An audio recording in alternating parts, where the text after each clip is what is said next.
ನುಸುಳುಕೋರರು ಎಂದು ಕರೆದಿದ್ದಲ್ಲದೆ ಕಾಂಗ್ರೆಸ್ ಅಧಿಕಾರಕ್ಕೆ ಬಂದರೆ ದೇಶದ ಸಂಪತ್ತನ್ನು ಮುಸ್ಲಿಮರಿಗೆ ಮರು ಹಂಚಿಕೆ ಮಾಡುತ್ತದೆ ಎಂದು ಪ್ರಚೋದನಾಕಾರಿ ಚುನಾವಣಾ ಭಾಷಣ ಮಾಡಿದ ಆರೋಪಕ್ಕೆ ಸಂಬಂಧಿಸಿದಂತೆ ಬೆಂಗಳೂರಿನ ಜನಪ್ರತಿನಿಧಿಗಳ ವಿಶೇಷ ಮ್ಯಾಜಿಸ್ಟ್ರೇಟ್ ನ್ಯಾಯಾಲಯದಲ್ಲಿ ಪ್ರಧಾನಿ ನರೇಂದ್ರ ಮೋದಿ ವಿರುದ್ಧ ಖಾಸಗಿ ದೂರು ದಾಖಲಿಸಲಾಗಿದೆ.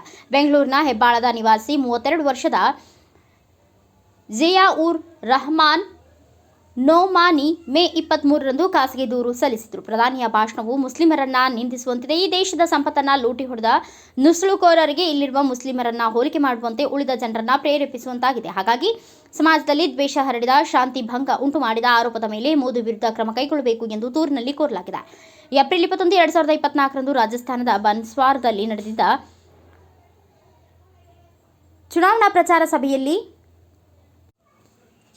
ಸಮಾಜ ಮತ್ತು ಧರ್ಮಗಳ ನಡುವೆ ದ್ವೇಷ ಬಿತ್ತುವ, ಸಾರ್ವಜನಿಕ ಶಾಂತಿಗೆ ಭಂಗ ಹಾಗೂ ಕ್ರಿಮಿನಲ್ ಪ್ರಚೋದನೆ ನೀಡುವ ಭಾಷಣ ಮಾಡಿರುವ ಆರೋಪಕ್ಕೆ ಸಂಬಂಧಿಸಿದಂತೆ ಐಪಿಸಿ ಸೆಕ್ಷನ್ಗಳಾದ 153A, 153B, 295A, 503, 504, 502 ಅಡಿ ಪ್ರಧಾನಿ ನರೇಂದ್ರ ಮೋದಿ ವಿರುದ್ಧ ಪ್ರಕರಣ ದಾಖಲಿಸಲು ಅಮೃತಹಳ್ಳಿ ಠಾಣಾ ಪೊಲೀಸರಿಗೆ ನಿರ್ದೇಶಿಸುವಂತೆ ಖಾಸಗಿ ದೂರಿನಲ್ಲಿ ಮನವಿ ಮಾಡಲಾಗಿದೆ. ಪ್ರಧಾನಿ ಮೋದಿಯವರ ದ್ವೇಷ ಭಾಷಣದ ವಿಡಿಯೋ ಸಾಮಾಜಿಕ ಜಾಲತಾಣಗಳು ಸೇರಿದಂತೆ ಎಲ್ಲ ಮಾಧ್ಯಮಗಳಲ್ಲಿ ವ್ಯಾಪಕ ಪ್ರಚಾರ ಕಂಡದ್ದು ಇದು ಪ್ರಕರಣದಲ್ಲಿ ಸಾಕ್ಷಿಯಾಗಿರುವ ಆರ್ ಕಲೀಮುಲ್ಲಾ ಅವರ ಗಮನಕ್ಕೂ ಬಂದಿದೆ. ಹೀಗಾಗಿ ಏಪ್ರಿಲ್ 26ರಂದು ಅಮೃತಹಳ್ಳಿ ಠಾಣೆಗೆ ದೂರು ನೀಡಲಾಗಿತ್ತು. ಆದರೆ ಅಮೃತಹಳ್ಳಿ ಪೊಲೀಸರು ಇದು ಭಾರತೀಯ ಚುನಾವಣಾ ಆಯೋಗದ ವ್ಯಾಪ್ತಿಗೆ ಒಳಪಡುವುದರಿಂದ ಎಫ್ಐಆರ್ ದಾಖಲಿಸಲಾಗುವುದು ಎಂದು ಹಿಂಬರಹ ನೀಡಿದರು.